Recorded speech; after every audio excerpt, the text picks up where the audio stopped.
ونتوكل عليه ونعوذ بالله من شرور أنفسنا ومن سيئات أعمالنا من يهده الله فلا مضل له ومن يضلل فلا هادي له وأشهد أن لا إله إلا الله وحده لا شريك له وأشهد أن محمدا عبده ورسوله أما بعد فقد قال الله تعالى في محكم التنزيل العزيز والفرقان المجيد أعوذ بالله من الشيطان الرجيم بسم الله الرحمن الرحيم يا أيها الناس اتقوا ربكم الذي خلق نفس واحدة وخلق منها زوجها وبث منهما رجالا كثيرا ونساء واتقوا الله الذي تساءلون به والأرحام إن الله كان عليكم رقيبا صدق الله العليم قال رسول صلى الله عليه وسلم إن خير كتاب الله وخير محمد صلى الله عليه وسلم وكل محدثات بدعة وكل بدعة ضلالة وكل ضلالة في النار.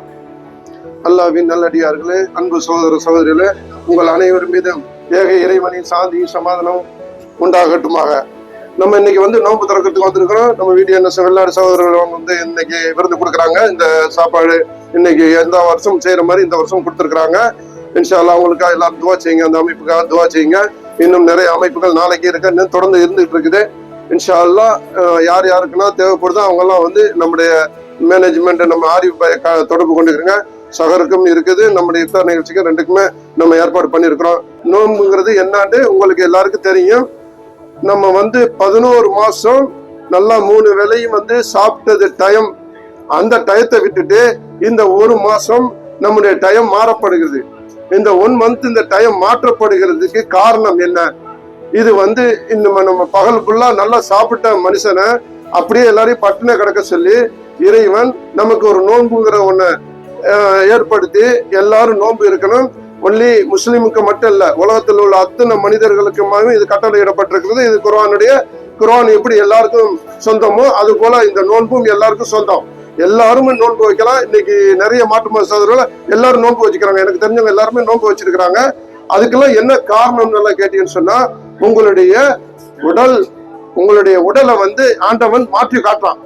அதை நீங்க டாக்டர்கள்லாம் எல்லா டாக்டருமே இன்னைக்கு ஆராய்ச்சி பண்ணி ரொம்ப இன்னைக்கு விஞ்ஞானிகள்லாம் ரொம்ப இந்த கடவுளுடைய இந்த 1 மாசம் மாற்றப்படுகிறதுக்கு காரணம் நிறைய சோதிச்சு பார்க்கும்போது நம்முடைய உடல்ல உள்ள என்ன சொல்றது இருக்கிற உள்ள உறுப்புகள்லாம் அதாவது நம்மள டெய்லி சாப்பிட்டு 3 வேளையும் சாப்பாடு கொடுக்குறான். காலையில சாப்பாடு கொடுக்குறான், மத்தியானம் சாப்பாடு கொடுக்குறான், நைட்டு சாப்பாடு கொடுக்குறான். இதே தின்னுட்டு அது செய்ய வேண்டிய வேலைகளை செஞ்சுட்டு இருக்குது. அது குடலா இருக்கட்டும், இருதயமா இருக்கட்டும், கிட்னியா இருக்கட்டும், எல்லாமே அதோடைய அந்த சாப்பாட்டு மூலமா தான் நம்ம உடம்ப சரி பண்ணிக்கிட்டு இருக்குது. ஆனால் அது இன்னைக்கு விஞ்ஞானிகள்ல இந்த டாக்டர் எல்லாம் சொல்றது என்ன காரணம்னு சொன்னா, இந்த 1 மாசம் ஏன் கடவுள் நம்மள இந்த நோம்பு பிடிச்சிட்டு இதை நைட்ல சாப்பிட சொல்லிட்டு இப்ப நம்ம சாப்பிடுறோம். இதுக்கப்புறம் நிறைய பேர் சாப்பிடறது கிடையாது. இதுக்கப்புறம் சகருக்கு தான் சாப்பிடுறேன். நீங்க நான் சொல்றேன், சிலவங்க சாப்பிடாது என்ன அதிகமா பேர் என்ன சொல்ல விரும்பல, அதனால நோம்பு நேரம் அதுல அதே மாதிரி ஆளுகளுக்கு என்ன 3 வேளை சாப்பாடு அந்த டயத்தை விட்டுறக்கூடாது. அங்க உள்ள மாதிரி 3 சாப்பிடுவாங்க. அது சாப்பிட்டுக்கிட்டு அதுக்கு அலவுட் இருக்கு, நைட்டுக்கு அலவுட் இருக்கு. ஆனா அந்த பகல்ல எல்லாம் பட்டினி கிடக்கணும். அந்த பட்டினிக்கு என்ன காரணம்னு பாத்தீங்கன்னு சொன்னா, அந்த பட்டினியுடைய மூலமா நம்மளுடைய உடம்புல உள்ள எல்லாம் அந்த 11 மாசம் நம்ம உடம்புல சேர்ந்து இருக்கிற அந்த கொலஸ்ட்ரால் இருக்கு பாருங்க, இதுதான் நம்மளுக்கு பெரிய கேடு. அந்த கொலஸ்ட்ரால் மூலமா நம்ம உடம்புல உள்ள நிறைய உருப்படிகளுக்கு ஏதாவது உருப்படி, அதுல எந்த உருப்படி வேண்டாலும் எங்க வேண்டாலும் அந்த குளுக்கோஸ் போய் தங்கிட்டாக்கு அந்தந்த உருப்படி நம்மளுக்கு ஏதாவது ஒரு நோயை உருவாக்கும். அது கிட்னியா இருக்கட்டும், அல்லது நுரையீரலா இருக்கட்டும், இல்ல குடலா இருக்கட்டும், எந்த ஒரு ஏதாவது ஒண்ணு இருக்கட்டும். அதே சொல்லுவாங்க, சாப்பிடாம இருந்தா அல்சர் வந்துடும் சொல்லிட்டு. ஆனா இந்த 1 மாசம் நம்ம நோம்பு பிடிப்போம். இந்த 1 மாசம் நைட்டு ஃபுல்லா நைட்டு சாப்பிட்டாலும் இந்த ஒரு 12-12.5 மணி நேரம் இப்ப நம்ம பட்னியா இருக்கிறோம். இந்த 12.5 மணி நேரத்துல ஏதாவது யாராவதுக்கா ஒரு ஆளுக்கு நீங்க பார்க்கலாம், இதே அல்சர் இருந்தவங்களுக்கு சாப்பிடக்கூடாது, அது தவிர்த்து பண்ணுங்கன்னா, புதுசா யாராவது இந்த நோன்பு வைக்கிறவங்க இந்த 1 மாசம் சாப்பிடாம இருப்பாங்க. யாருக்கா ஒரு ஆளுக்கு அல்சர் வருதான்னு பாருங்க, கிடையவே கிடையாது. இதை மீறி நான் சொல்றேன், நிறைய சீக்குகள் அந்த உடம்புல உள்ள அந்த கிட்னில இருக்கிற பிரச்சனை, ஹார்ட்ல உள்ள பிரச்சனை, பிபியா இருக்கட்டும், சுகரா இருக்கட்டும், மற்றபடி உன்னுடைய ஏதாவது சொல்றேன் அந்த லிவருடைய பிரச்சனை, எந்த பிரச்சனையா இருந்தாலும் எல்லா பிரச்சனையும் இந்த ஒரு மாசம் நோன்பு வச்சு பாருங்க, உங்களுக்கு மாற்றம் தெரியலன்னு சொன்னா இந்த டாக்டர்கிட்டையும் இந்த விஞ்ஞானிகள்ட்டையும் கேட்போம். அவங்களே சொல்றாங்க, இந்த ஒரு மாசம் யாரு நோன்பு நோட்டு இந்த உடம்புடைய மாற்றத்தை அந்த 3 வேளை பகல்ல சாப்பிட்டத நைட்டா மாத்திக்கிட்டு ஒரு மாசம் நீங்க இந்த குடலுக்கும் எல்லாத்துக்குமே நீங்க ரெஸ்ட் கொடுங்க. அதுக்கப்புறம் இந்த உடம்புல உள்ள உறுப்புகள் இருக்கு பாருங்க, அதுகளெல்லாம் வந்து சாப்பாடு கேட்கும், காலையிலேயே கேட்கும். நம்ம டைம் 9 மணிக்கு சாப்பாடு தருவானே, எங்கட சாப்பாடை காணுமென்னு சொல்லி தேடும். அப்ப அந்த நேரத்துல அந்த குடல் சொல்லு, எனக்கு சாப்பாடே வரல, நான் என்னால கொடுக்க முடியலன்னு. கிட்னி சொல்லு, லிவர் சொல்லு, நம்முடைய நுரையீரல் சொல்லு, எல்லாமே சொல்லும். அப்ப எனக்கு சாப்பாடு வேணுமே, என்ன செய்யறது, சாப்பாடு எனக்கே தரல, நான் என்ன செய்யறேன், நீ எங்கேயே போய் தேடிக்கன்னு சொல்லு. அதே டாக்டர் சொல்றாரு. அதே மாதிரி மத்திய நேரம் கரெக்டா 1 மணி ஆச்சுன்னா சாப்பாடு வேணும். அந்த சாப்பாடை வந்து எல்லாரும் கேட்கும், எல்லா உருப்படி கேட்கும், உடலுக்குள்ள போய் கேட்கும், என் சாப்பாடு எங்க 1 மணிக்கு வரக்கூடிய சாப்பாடு வரலன்னு பசியை தூண்ட வைக்கும். பசிக்கு இந்த நேரத்துல நீங்க சாப்பிடாம இருந்து பாருங்க, ஆட்டோமேட்டிக்கா அது என்ன நடக்குன்னு பாருங்க. அதே மாதிரி நைட் உங்களுக்கு இந்த டைம், அந்த 3 டயத்துலயும் நீங்க சாப்பாடு கொடுக்காம இந்த மாற்றப்படுறதுனால நீங்க அந்த உடம்புல உள்ள அந்த குளுக்கோஸ்கள், உங்களுடைய சுகருக்கு, நம்மளுக்கு குளுக்கோஸ் தான் அதிகமாகறதுனால தான் சுகர் உருவாகுது. அது நீங்க எல்லாம் படிச்சிருக்கலாம். அதே மாதிரி கொலஸ்ட்ரால் வரனால உங்கள் நுரையீரலோ இல்ல கல்லீரலோ ஏதாவது ஒரு உருப்படி பாதிக்கப்பட்டிருக்கும். அந்த நோய் கூட இந்த சாப்பாடு நீங்க வந்து சாப்பிடுற இந்த பகல்ல சாப்பிடாதனால இந்த குடல்கிட்ட கேட்கிற அத்தனை உருப்படியும் என்னட்ட இல்ல. குடல் சொல்லிடு, என்கிட்ட ஒண்ணுமே இல்ல, நீங்க தேடுங்க, எங்கேயாவது தேடுங்க, என்கிட்ட கிடையாது, எனக்கு வந்தா தானே உனக்கு தர முடியும், உனக்கு இல்லைன்றோம். அப்ப அந்த கல்லீரலோ மண்ணீரலோ இல்லாத கிட்னியோ எனக்கு சாப்பாடுக்கு உள்ள அந்த இதை என்னுடைய ஜத்துக்கு நான் வேலை செய்யறதுக்கு எனக்கு இது வேணும்னும் போது, அப்ப இந்த சாப்பாடு கொடுக்காதனால அது உடலுக்குள்ளேயே எங்கேயாவது ஏதாவது இருக்கான்னு தேடும் போதுதான் இந்த சுகர் பார்ட்டிகளுக்குன்னா நீங்க பார்க்கலாம், அந்த குளுக்கோஸ் நிறைய சேர்ந்துருக்கு. அந்த குளுக்கோஸை தான் உள்ள உறுப்புகள்லாம் தின்னு அந்த குளுக்கோஸை குறைக்கும். நம்மளுடைய 11 மாசம் எவ்வளவு குளுக்கோஸ் உடம்புல சேர்த்து இருக்கோ, மூட்டில இருக்கும், எந்தெந்த மூட்டை, அந்த மூட்டை என்ன அசைச்சு அதுக்கெல்லாம் நடக்க சொல்லுவாங்க, இது பண்ண சொல்லுவாங்க. அந்தந்த இடத்துல இருக்கிற அந்த குளுக்கோஸை இந்த டைம் சாப்பாடு கொடுக்காதனால வயிறு பசிக்கலாம், அந்த நேரத்துல குடல்கிட்ட கேட்கக்கூடிய அந்த சக்தி மற்ற எல்லா உருப்படிக்கு கிடைக்காதனால போய் தேடும் போது இந்த குளுக்கோஸ் கிடைக்கும். இந்த குளுக்கோஸை தான் சாப்பிடும்.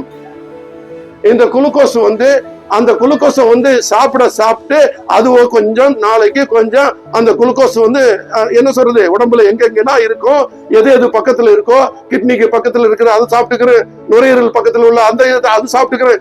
இப்படி ஒவ்வொரு பொருளும் அங்கங்க இருக்கிற உடம்புல உள்ள குளுக்கோஸை எடுத்து சாப்பிடறதுனால உங்களுடைய சுகர் ஆட்டோமேட்டிக்கா நம்முடைய இந்த 1 மாசத்துல காலி பண்ணிடும்.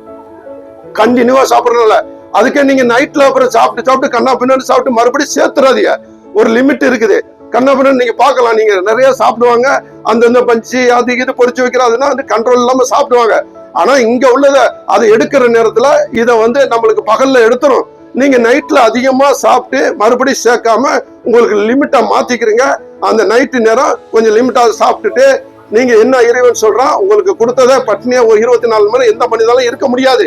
பாக்கி இந்த நைட்ல நீ சாப்பிட்டுக்கிட்டு நான் உன்னை படைச்சேன் பாரு, உனக்கு நான் அந்த குர்ஆனை கொடுத்தேன் பாரு, இந்த உன்னை படைச்சு இந்த குர்ஆனை கொடுத்த அந்த குர்ஆன்ல உள்ள அறிவுகள் என்ன வளர்த்தேன் பாரு, அது என்ன உங்களுக்கு எல்லாம் எதுக்காக நான் கொடுத்தேன்னு சொல்லிட்டு அந்த 1 மாசம் உட்கார்ந்து அந்த குர்ஆனை அது படிங்க.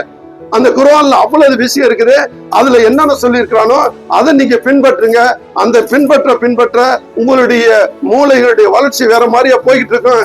நீங்க அதுக்கப்புறம் உள்ள நீங்க அரசியல்ல போனாலும் சரி, ஒரு ஆன்மீகத்துல போனாலும் சரி, ஒரு பிசினஸ்ல இறங்கினாலும் சரி, எந்த ஒரு பிரச்சனையா இருந்தாலும் சரி, எல்லாத்துக்கும் அதுல தீர்வு இருக்குது. இந்த தீர்வை நான் தான் கொடுத்தேன் உனக்கு, ஏன் மனுஷனா படைச்ச நான் தான் உனக்கு இந்த குர்ஆனையும் உனக்கு அடைச்சு அனுப்பியிருக்கிறேன். இதுக்கு முன்ன பைபிள் அனுப்பியிருக்கிறேன், இதுக்கு முன்ன பகவத்கீதை அனுப்பியிருக்கிறேன், இதுக்கு முன்ன தௌராத் அனுப்பியிருக்கிறேன், இஞ்சில் அனுப்பியிருக்கிறேன். எல்லா நூல்களுமே என்னால அனுப்பப்பட்ட நூல் தான். கடைசியாக அந்த நூல்கள் எல்லாம் சில மாற்றங்கள் ஏற்பட்டனால உனக்கு இப்ப இந்த குர்ஆனை கடைசி நபி மூலமா இதை அனுப்பி இருக்கிறேன்.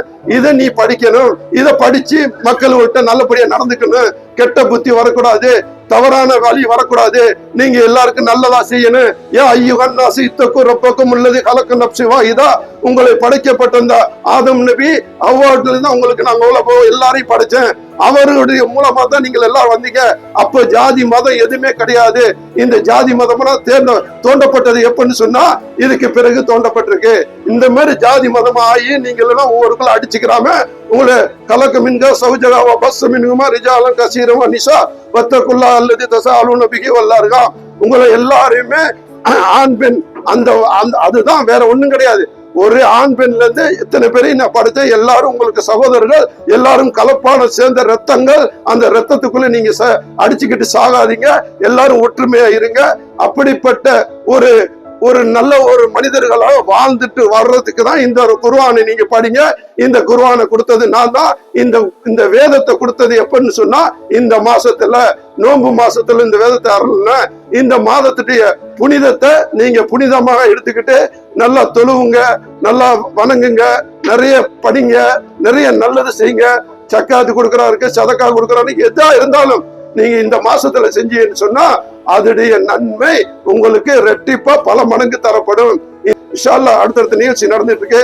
வாங்க, இதோட தொடர்ச்சியை நான் இன்ஷா அல்லாஹ் உங்களோட பேசுறேன். நன்றி.